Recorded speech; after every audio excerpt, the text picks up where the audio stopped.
आज ही का वो महान दिन है जिसमें हमारे वीर सिपाहियों ने कारगिल विजय किया था, वरना हम इतने सी सुंदर जगह को खोजे होते। कारगिल विजय क्या है? तुम्हें कारगिल विजय के बारे में नहीं पता? नहीं, ये बहुत खास दिन था। हाँ बिल्कुल। तो आप मुझे क्या इसके बारे में बता सकते हैं? अगर तुम्हें जानने की इच्छा है तो हाँ बिल्कुल।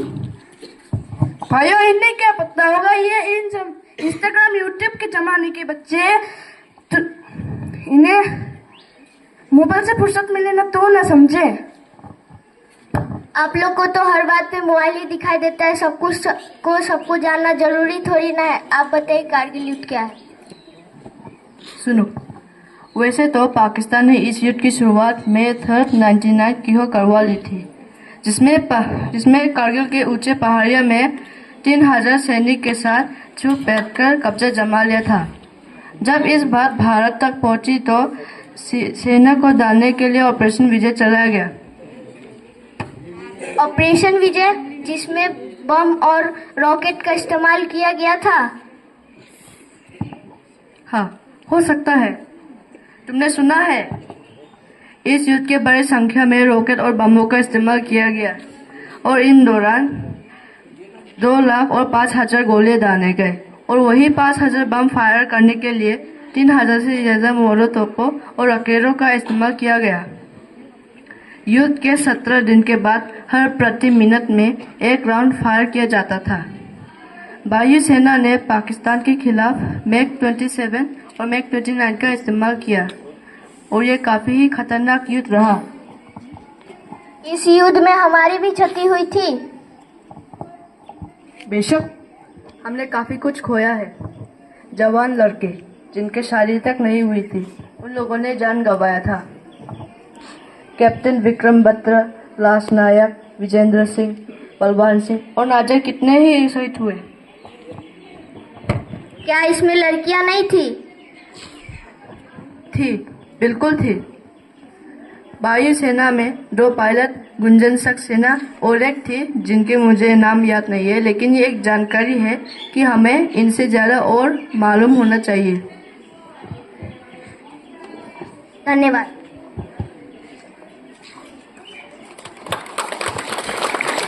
लोगों के समक्ष जो नाटक प्रस्तुत हुआ, इसके माध्यम से आप लोग ये जान गए होंगे कि कारगिल विजय दिवस क्या है और इसमें क्या हुआ था। इसके आगे के दृश्य में हम लोग कारगिल युद्ध में शहीद हुए वीर सिपाहियों के माताओं के विचारों को देखेंगे और जानेंगे।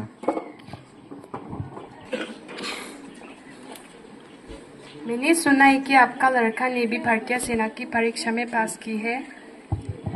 हाँ की तो है। तो तुम उदास क्यों हो? मैं नहीं चाहती कि वो इस काम में जाए। क्यों? क्योंकि इसमें जान का खतरा होता है ना। आपकी भी लड़की शायद हो गई थी, क्या आपको उसकी याद नहीं आती? आती है, बिल्कुल आती है। तो तुम काफी रोती होगी। हम रोए क्यों? हम तो जब भी हमारी लड़की की याद आती है, हमारा सर गर्व से और ऊंचा हो जाता है, क्यों है ना बहन? हाँ, क्यों नहीं। लेकिन जब इस बात की खबर मिलती है कि आपका लड़का युद्ध में शहीद हो गया, तब थोड़ा दुख तो होता है। लेकिन जब ये दिमाग में आता है कि हम वीरों की माताएं हैं और हम इस प्रकार से रखकर अपने शहीद पुत्रों का बलिदान का अपमान नहीं कर सकते हैं। लेकिन पुतना रत्ना को खोना काफी दुखस्पद है। मैं कैसे अपने पुत्रा को ऐसे जाने दूं? यदि सभी माताएं तुम्हारी ही तरह सोचने लग गई, तब तो हमारे भारत देश की रक्षा के लिए वीर सिपाही कहाँ से आएंगे? देखो बहन, हमारे भी बेटे युद्ध में शहीद हो गए हैं। दुख तो होता है, लेकिन जब उनकी सर्दिल बातें याद आती है तो काफी गर्व होते हैं और शहीद की माता की उपाधि काफी मिलना मुश्किल होता है। आप लोग अपने अपने बेटे के बारे में बता सकते हैं? देखो, बताने को तो बहुत ही कुछ है, लेकिन हम शब्दों में कहूँ तो अनुज को सेना में जाने का मन था और वो गया भी। अच्छे से वो अपना काम कर रहा था। तरक्की भी अच्छी हुई, कैप्टन बना। उसके साथियों को कहीं दूसरी जगह में भेजने का निर्णय हो गया था। उसके सभी साथी करगिल से छाते भी गए थे, बस वही रह गया था। तभी युद्ध शुरू हो गई और वो करगिल युद्ध में था। काफी बहादुरी से लड़ने के बाद वो शहीद हो गया। उसके सम्मानित पुरस्कार महावीर चक्र से सम्मानित किया गया था। विक्रम को तो सेना में उतना समय हुआ था कि उसे एक जंग पर भेज दिया गया। उसमें उसने दुश्मन को अच्छा धूल जताया था। उसका दाल जीत गया था। उसे युद्ध की बाद उसे कैप्टन बना दिया गया था। उसे लोग शेरशाह के नाम से जानते थे। उसकी पसंद की लड़की से उसकी शादी होने वाली थी कि उसे करगिल युद्ध का बुलावा आ गया और वो अपने जवानी को बचाते शहीद हो गया था। उसे परमवीर चक्र से सम्मानित किया गया था। और मुझे इस बात से न चाहिए कि मैं अमर शहीद की माँ हूँ, और मैं चाहूँगी कि भारत की सभी माँ को हमेशा याद रखे कि उन माँओं के लड़के की भारत माता की सेवा करेंगे, जिसके लिए उन्हें खुशी से जाने देना चाहिए। मैं भी सोचती हूँ कि बेटी को भारत माता की सेवा में लगा दूँ। धन्यवाद।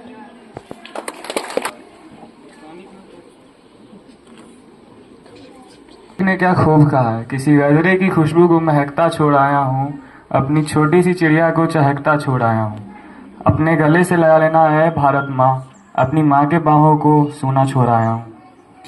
यहाँ आपने अभी देखा कि हमारे शहीदों की माताएं कितनी ही वीरात्मक सोच और विचार रखती हैं अपने शहीद पुत्रों को लेकर, और वो चाहती हैं कि हमारे आगे देश की सेवा में हमारे जवान वीर जाएं और उनकी माताएं उन्हें भेजें। इसके बाद मैं उस युद्ध में शरीफ हुई एक महिला योद्धा गुंजन सक्सेना को मंच पर आमंत्रित करूंगा ताकि वो मंच पर आएं और अपने अनुभवों को बताएं उस युद्ध में। मेरा नाम गुंजन सक्सेना है। मैं यहाँ अपनी शॉर्ट बायोग्राफी लेकर आई हूँ। मैं भारतीय वायुसेना के फ्लाइट लेफ्टिनेंट रह चुकी हूँ। करगिल गढ़ के नाम से जाने जाने वाली मैं 1999 में पाकिस्तान के खिलाफ हुए करगिल युद्ध में शामिल भारत की ओर से एकमात्र महिला थी। 1999 में भारतीय वायुसेना में महिला ट्रेनी पायलट्स के बैच में मुझे शामिल होने का मौका मिला। इस बैच में कुल 25 महिलाएं थी। महज 25 साल की उम्र में मेरी पोस्टिंग 132 फॉरवर्ड एरिया कंट्रोल में हुई थी। जब भारत पाकिस्तान का युद्ध शुरू हुआ तो मुझे श्रीनगर जाने को कहा गया।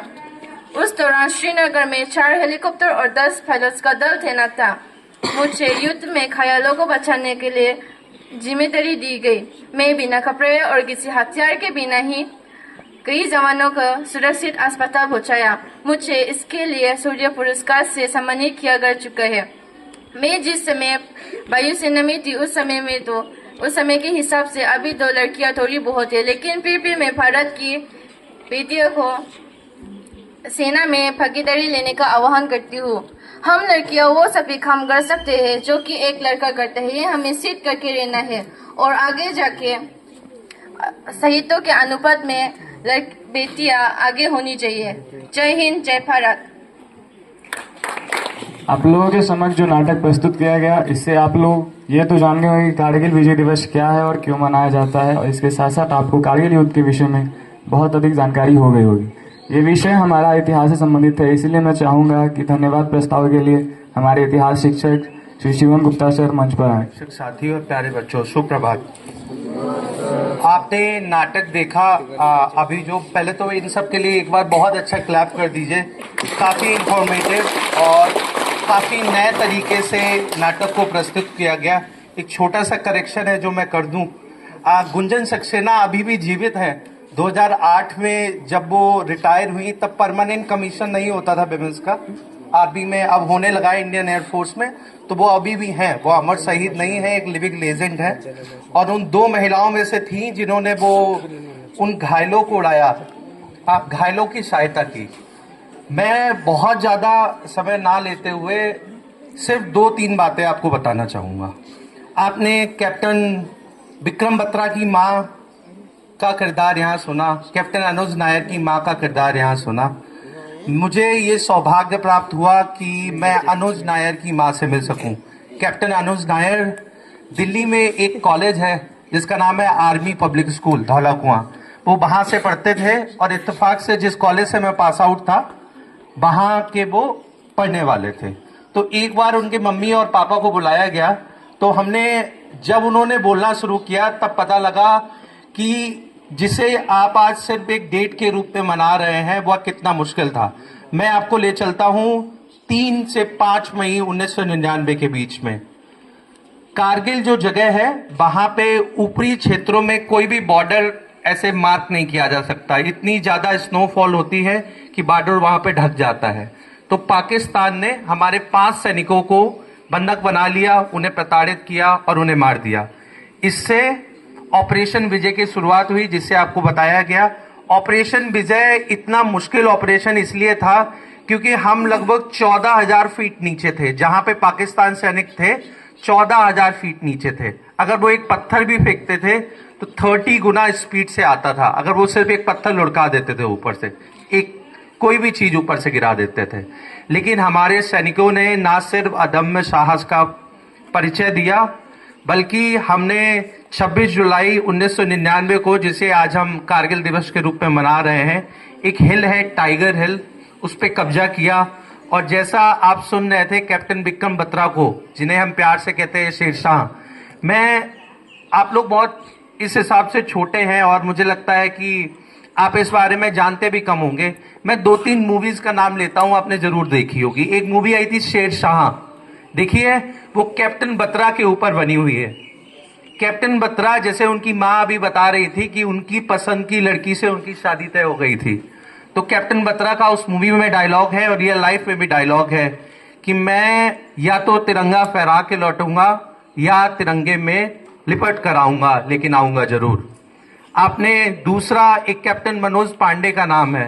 कैप्टन मनोज पांडे की माँ जब उन्हें भेजते हुए दुख जताती हैं तो वो कहते हैं माँ कि अगर मुझे दुश्मन को मारने से पहले मुझे मौत आ गई तो पहले मैं उस मौत को मार दूंगा, जंग जीतूंगा और वापस जरूर आऊंगा।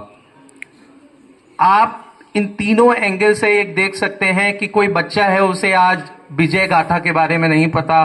और तीसरा, गुंजन सक्सेना के बारे में जो एक्ट आपको दिखाया गया, मैं सारी फीमेल जो हैं, सारे जो बच्चियां हैं, उनसे रिक्वेस्ट करना चाहूंगा कि आप, एक और मूवी आई थी उसका नाम गुंजन सक्सेना है, फ्लाइट लेफ्टिनेंट गुंजन सक्सेना, वो मूवी आप देखें, आपको बहुत अच्छा परिचय मिलेगा। इससे उनकी लाइफ के बारे में सीखने को मिलेगा और बताया जाएगा कि जब वो पहली बार शामिल हुई तब उनके ही मेल कैंडिडेट ये दोष लगा देते थे या मजाक में उड़ा देते थे कि आप क्या उड़ाओगी। तब उनके फादर, और वो एक डायलॉग बोलते हैं, वो भी रियल लाइफ का डायलॉग है कि जब प्लेन उड़ाते हैं तब प्लेन को ये नहीं पता होता कि उसे लड़का उड़ा रहा है या लड़की उड़ा रही है। उन्होंने घायलों की मदद की और इन सबके लिए उन्हें सर्वोच्च पुरस्कार मिला। मैं अपनी बात को एक छोटे से शायरी के साथ समाप्त करूंगा और वो कहते हैं, शहीदों की चिताओं पे लगेंगे मेले हर बरस, शहीदों की चिताओं पे लगेंगे मेले हर बरस, वतन पे मिटने वालों का यही बाकी निशा होगा। बहुत बहुत धन्यवाद। जय हिंद, जय भारत।